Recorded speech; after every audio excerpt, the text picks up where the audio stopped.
Sport, le sélectionneur des Léopards seniors Florent Ibengue ne sera pas à Liège en Belgique où se trouve l'équipe nationale de la RDC senior A, monsieur, dans le cadre des journées FIFA contre les Super Eagles du Nigeria, les 8 et 12 octobre contre les Panthères du Gabon.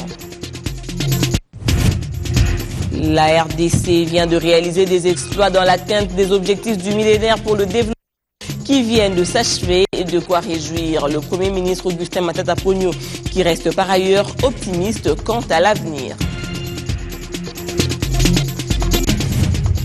Justice, décogitation et partage d'expériences en matière d'aide légale. Les bâtonniers et coordonnateurs des différents bureaux de consultation gratuite réunis à Kinshasa ont manifesté l'intérêt de pérenniser l'initiative. Les bâtonniers et les coordonnateurs des différents barreaux de consultation gratuite étaient en atelier d'échange d'expériences en matière d'aide légale. L'initiative est du barreau de Kinshasa-Gombe avec la participation de 4 autres dont Matete, Kinshasa, Kananga et Matadi. Les hommes en toge noire ont étudié les possibilités de pérennisation des activités des bureaux de consultation gratuite après le départ du programme d'appui à la réforme de la justice suivie.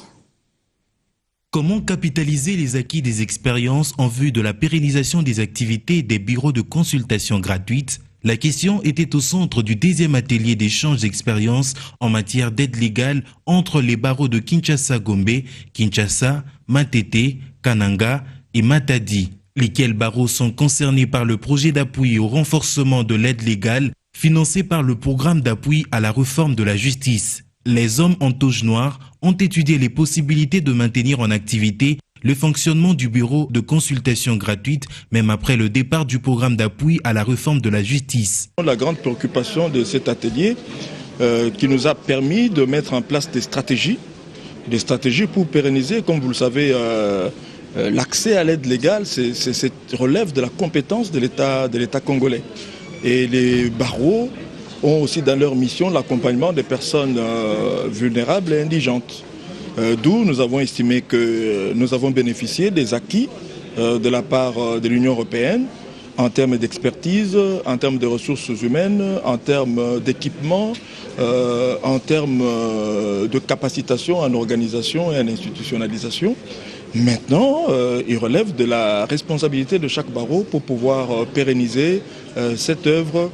Le bâtonnier du bureau de Kinshasa-Gombe a indiqué que le premier atelier de ce genre a été organisé après un autre financement ayant duré 9 mois. La justice, c'est une grande valeur et nous nous sommes réunis avec eux autour de cette valeur,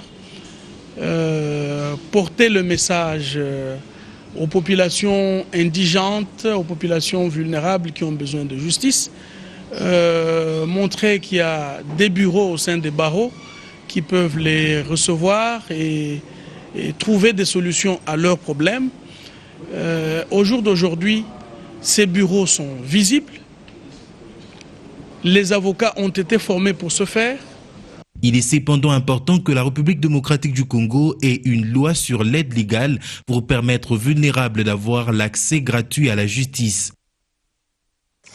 Il y a aussi ce satisfecit du Premier ministre des exploits réalisés par la RDC dans l'atteinte des objectifs du millénaire pour le développement qui viennent de s'achever, que le pays n'ait pas atteint l'objectif ultime, celui de l'élimination de la pauvreté. Le chef du gouvernement reste par ailleurs optimiste quant à l'avenir. Les ministres du Plan a réaffirmé la détermination de l'État congolais à procéder à l'élimination de l'extrême pauvreté et de la faim. Détermination également offrir un accès à l'éducation pour tous, améliorer la santé maternelle et infantile. Pour Matata Ponyo, les OMD s'achèvent sur une note d'espoir. Le Premier ministre a salué la vision managériale du chef de l'État qui a initié un plan national reprenant des projets et des solutions idoines. Des solutions aptes à positionner la RDC sur une trajectoire de pacification, de résilience porteuse de croissance. Le Premier ministre a reconnu les exploits réalisés tout en regrettant le fait que la RDC n'ait pas atteint l'objectif ultime de réduction de la pauvreté. Il s'engage tout de même que la RDC va réaliser un grand bond pour le rendez-vous 2030-2050. Les engagements pris dans le cadre du pacte du millénaire, le gouvernement de la République a conjugué des efforts remarquables durant la période 2000-2015 pour stabiliser et normaliser la situation politico-sécuritaire de notre pays, laquelle avait une incidence négative sur le fonctionnement de l'économie et la qualité de vie de l'ensemble des citoyens congolais.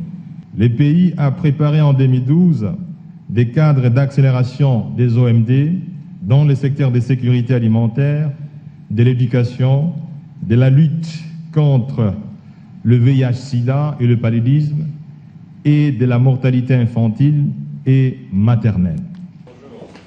Bien avant, le Premier ministre a reçu en audience les représentants spéciaux du secrétaire général des Nations Unies et coordonnateur résident du PNUD. Leurs entretiens ont tourné autour de l'organisation prochaine à Kinshasa de la conférence économique africaine et les choix de la RDC n'est pas fortuit. Selon Mamadou Diallo, les organisateurs ont choisi la RDC pour saluer ses progrès en matière économique.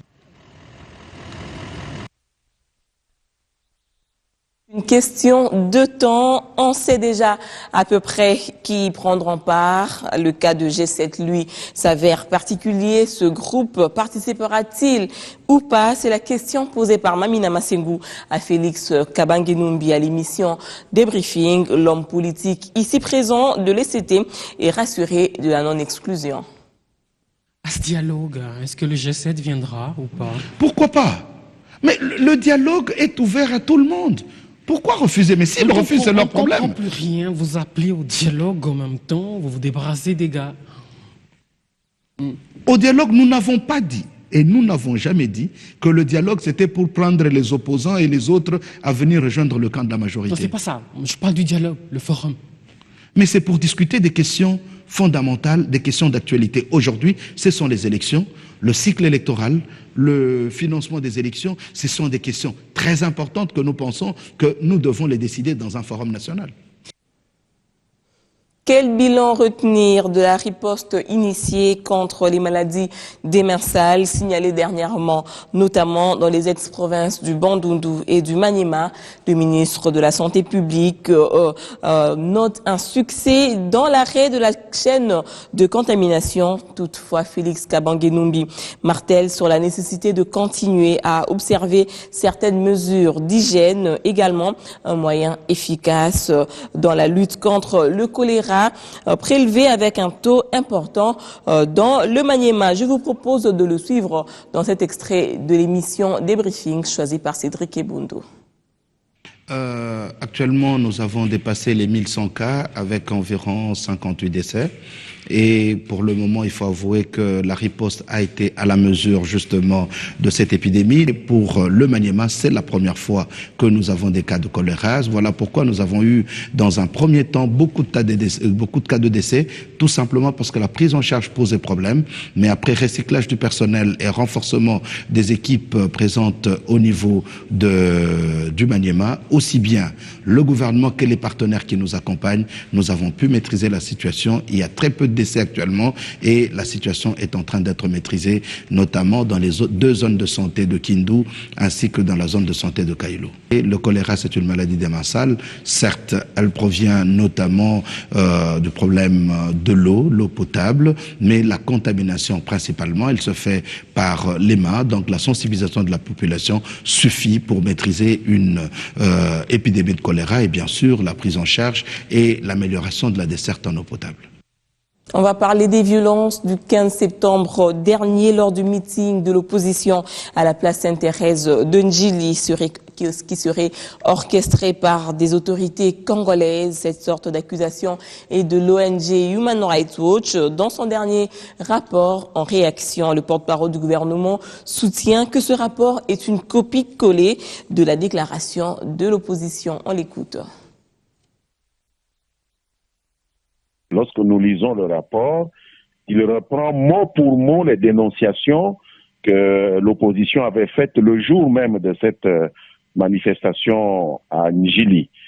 Il y a eu des violences, effectivement, nous les avons dénoncées, mais sans donner plus de précision en termes d'identité de personnes ou en termes d'éléments de preuve, il est difficile que la justice puisse faire son travail. Nous ne pensons pas que le rôle d'une organisation comme Human Rights Watch, c'est de répéter des allégations qui sont faites par l'opposition.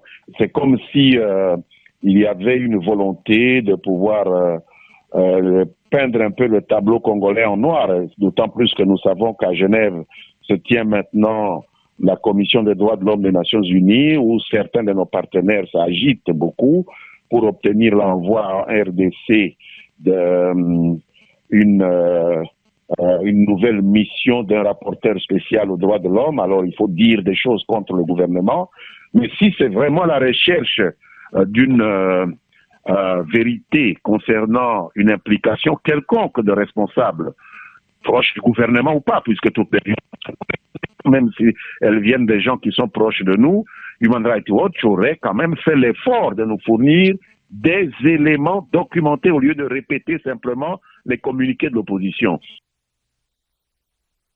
14 Ougandais rebelles ADF ont trouvé la mort lors des affrontements avec les FARDC dans le Nord Kivu.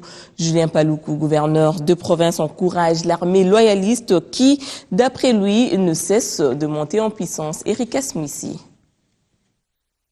Les affrontements ont opposé depuis lundi soir l'armée de la liste au régime ADF à Bilimani, localité située à 4 km de Rengeti en territoire de Béni, ici au grand nord de la province Nord Kivu. Les bilans provisoires avancés par les gouverneurs de la province Nord Kivu, Julien Paluku-Kandea, parlent de 14 ADF tués et 7 armes du type AK-47 récupérées. L'armée de la liste continue son action et la société civile locale s'est réjouie du travail abattu par les FARDC. Les détonations se font entendre dans cette partie du territoire de Béni depuis lundi. Pour les populations qui disent avoir marre de l'activisme des combattants ADF, les forces armées de la République démocratique du Congo ont intérêt à signer la débattre de ces assaillants qui ont taillé à la ville de Béni une célébrité négative. À travers le monde, ces nouveaux bilans avancés par l'autorité provinciale semblent être applaudis par les souverains primaires. On rappelle, Bilimani, lieu du théâtre des affrontements, est situé au nord de Béniville, à une trentaine de kilomètres, à environ 4 kilomètres de la nation numéro 4. Par contre, à Goma, toujours dans le Nord Kivu, des cas d'insécurité sont dénoncés par des officiels, mais aussi par la société civile, à l'instar de celle dite coordination urbaine qui est montée au créneau pour exprimer son ras-le-bol. Le dernier a payé le prix, c'est nommé Katembo Mastaki. Un assistant de l'ILPGL Goma, lâchement abattu pendant qu'il prenait un verre dans une alimentation la nuit du lundi au quartier Kassika.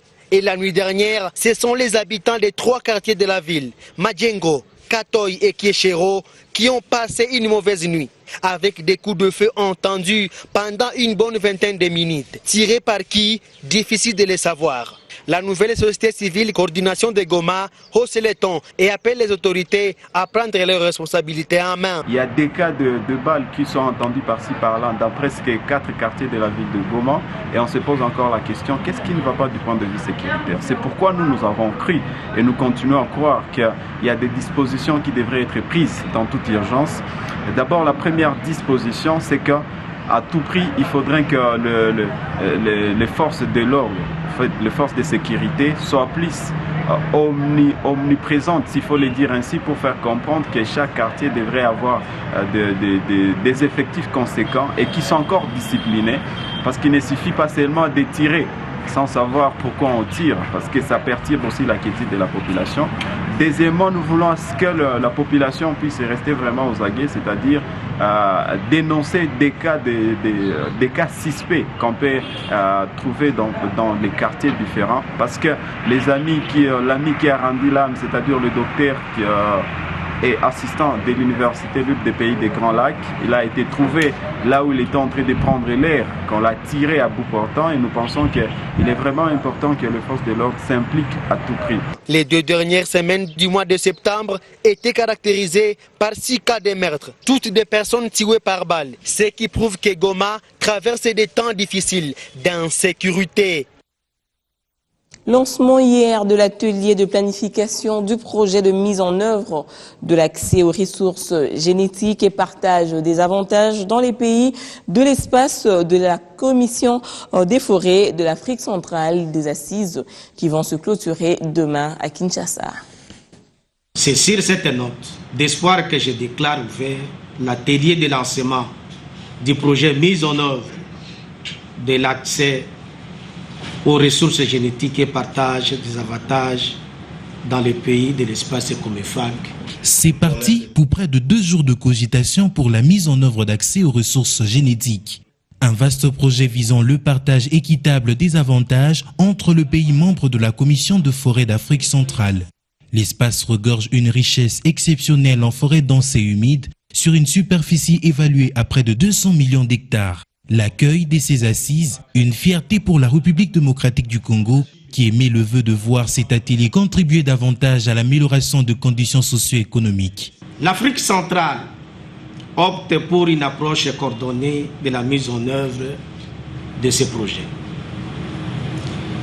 Cette initiative est bien louable et nous espérons qu'elle va apporter des résultats attendus dans notre sous-région. Avec ces projets, nous espérons que nous allons nous engager réellement pour que demain, nous puissions aller vraiment dans l'avant.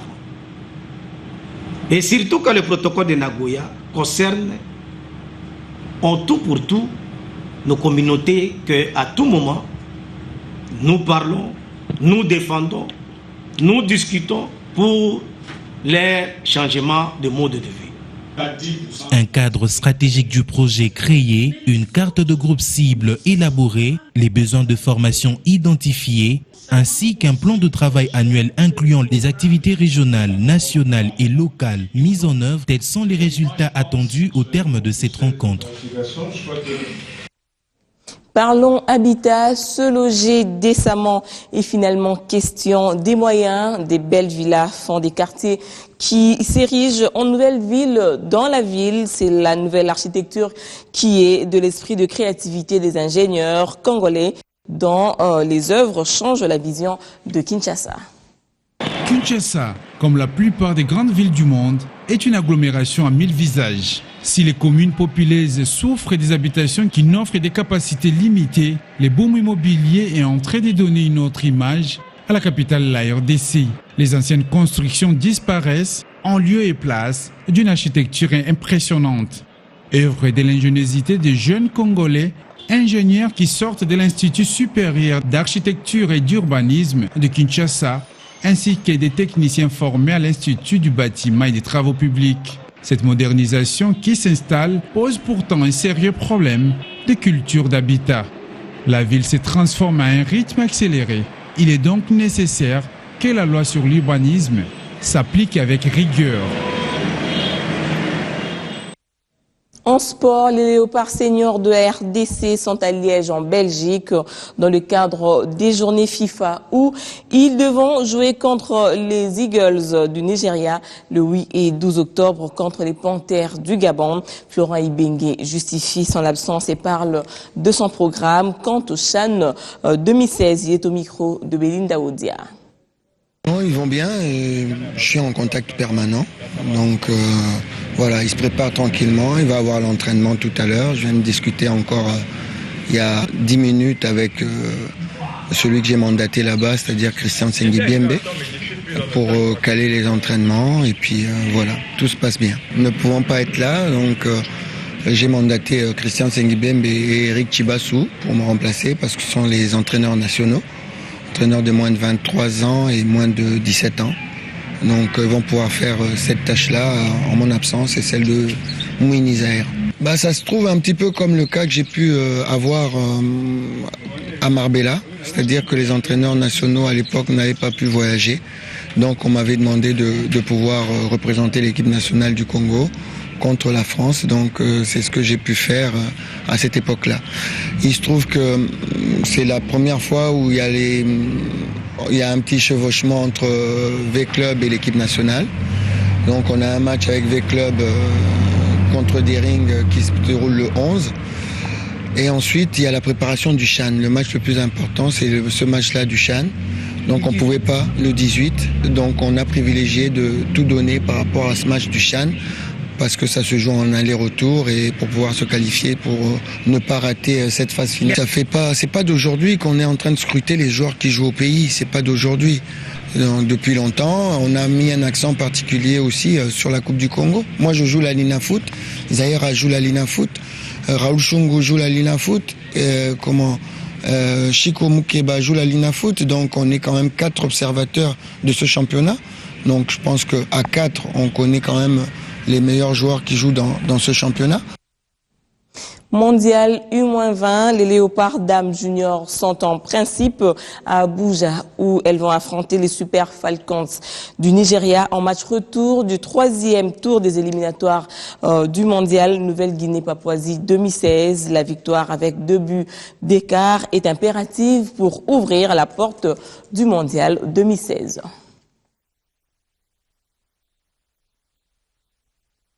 Battu 2-1 lors de la manche chalet du dernier tour qualificatif pour le mondial Papouasie Nouvelle-Guinée 2016, les Léopards de la République démocratique du Congo ont la mission de s'imposer face à la redoutable formation nigériane en inscrivant au moins 2 buts sans encaisser un seul, si et seulement si elles veulent retrouver la phase finale de cette compétition. Mission difficile pour la jeune sélection de la RD Congo qui jusqu'ici a déjà fait montre de beaucoup de capacités techniques et mentales. Mais face à la redoutable formation nigériane, très expérimentée, cohérente et très physique, la bataille s'annonce très rude. Qu'à cela ne tienne, les filles de l'entraîneur Valentin Kabamba ont tous dit ce matin leur détermination de ramener la qualification au pays à quelques heures du départ pour l'aéroport international d'Ndjili. Moral les a bien pour préparer déjà, pour réparer déjà ma faute, soit on tout ça là qui. Moral les a bien, tout bête un match en a bien. Tout ça en sorte que tu gagnes à 3 à 2. C'est possible. Parce que bon, bah, il y a gagné, pourquoi pas plutôt que nous gagné bon. Bon, moral n'a bien, va soutenir le soc à 100% parce que victoire de qui est aux on a te promettait qui bon malgré tout défaite, c'est le premier match à Nigeria qui retour de qui moral les a bien, tous on a victoire. Tout ça l'effort, il y a les bossos de qui bon ôté, tema tondo rabeko Niger beta mais sur le terrain te bien bon tema de te bon, il y a bien ça là. Même sentiment exprimé du côté du staff congolais. Être battu, ce n'est pas la fin du monde. Moi, je pense que comme ils nous ont battus ici, nous pouvons les battre aussi chez eux. C'est ça notre détermination. Et voilà ce qui justifie ici le message d'encouragement à leur endroit de la première vice-présidente de la Commission nationale du football féminin. Nous, on a le discours de remporter, de gagner, de ramener la victoire chez nous. C'est ainsi que nos enfants sont déterminés, ils partent pour récupérer leur victoire. C'est déjà le moral. Ils sont là pour jouer, sont des athlètes conscientes, jeunes mais conscientes. Tous les Congolais, surtout les Congolaises, comme il s'agit de nos filles qui vont jouer, on doit les souhaiter bonne chance et les encourager. Les Léopards de la RDC ont donc quitté Kinshasa cet avant-midi par Éthiopienne à destination d'Addis Abeba avant d'attendre le jeudi prochain à Abuja. Les Léopards cyclisme prennent part au premier tour de l'Angola qui démarre aujourd'hui et va se courir jusqu'au 18 du mois en cours. La RDC sera valablement représentée. Nous allons citer des garçons comme Popol Kitoko, Doukwabumba, Gianni Maele et Jean-Louis Chiama. Voilà, c'est sur cette note de sport que nous mettons un terme à cette édition du journal. Merci de l'avoir suivi. Restez branchés sur B1 Télévision.